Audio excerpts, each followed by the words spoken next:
As the cool kids say on the internet, it's been a minute since we've been back here. Yeah, I know, it's in pretty bad shape and I have seriously neglected this backyard. But I do have plans on fixing this and trying to make this look as beautiful as the front yard. Do you remember in the last video when I said I did not spray my pre and post emergence in the backyard or on the side with the Bradford pears? You might have noticed that I did not spray the side with my Bradford pears or the backyard.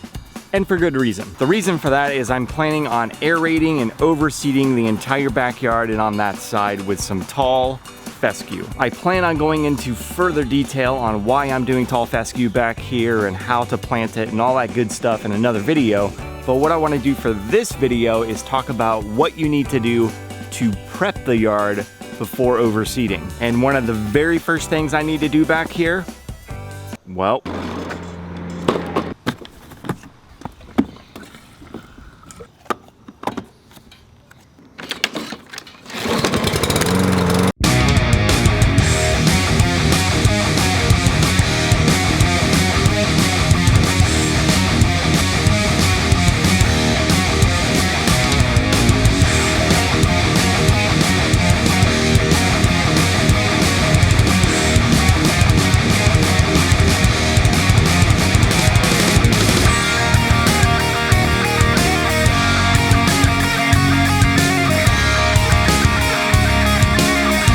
step number one, drop the mower as low as it can go and scalp the yard down. The reason for doing that, I'm trying to get the most seed to soil contact as possible. The next thing I'm gonna do, step number two, is I'm gonna get my rake and go through and rake up any of the debris that wasn't sucked up and mulched by the lawnmower.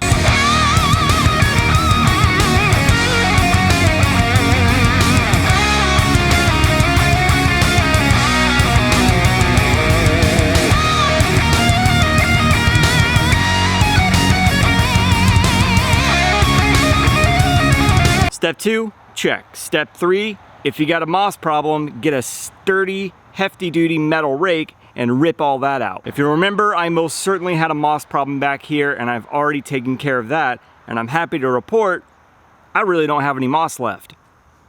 If you don't have a moss problem, get a metal rake or a dethatching rake, or even better, a power rake, and dethatch the area that you're wanting to overseed. Again, the goal is to get as much seed to soil contact as possible, and if you got a thick thatch layer, you're not gonna achieve that. So going through and dethatching will allow for you to get that seed down to the soil and make contact with it so they can germinate and start growing. Now for the reason I didn't spray a pre and post emergent back here to kill off any of the existing weeds, I didn't want it to neutralize my seed when I go to throw it down. Most new seeds, once you've put them out in the yard, they need at least 30 days before you think about mowing or doing any kind of weed control. So if at all possible, go in and take care of the weeds the old-fashioned way. Rip them out by hand. I mean, it is in really sad shape right now, and one of the main reasons I haven't done anything with it is I've been having my siding replaced and all the construction items have been piled up throughout the yard. Matter of fact, right here was a huge pile of it. You can see where a lot of the grass has died from it being piled up there.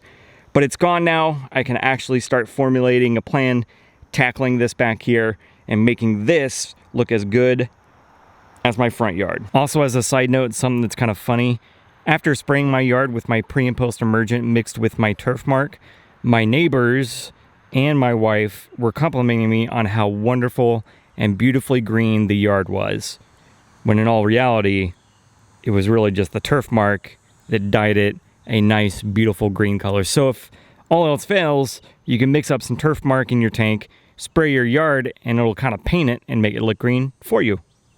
The next thing that you're gonna do, step number 4 or 5, I don't remember which step I'm on. You're gonna go into the area you wanna overseed in and aerate like crazy. For me, the backyard, it is compacted like crazy now. But I'm gonna hold off on aerating until I have my grass seed, and I'm gonna do both at the same time. Aerate and then throw down my seed. But guess what?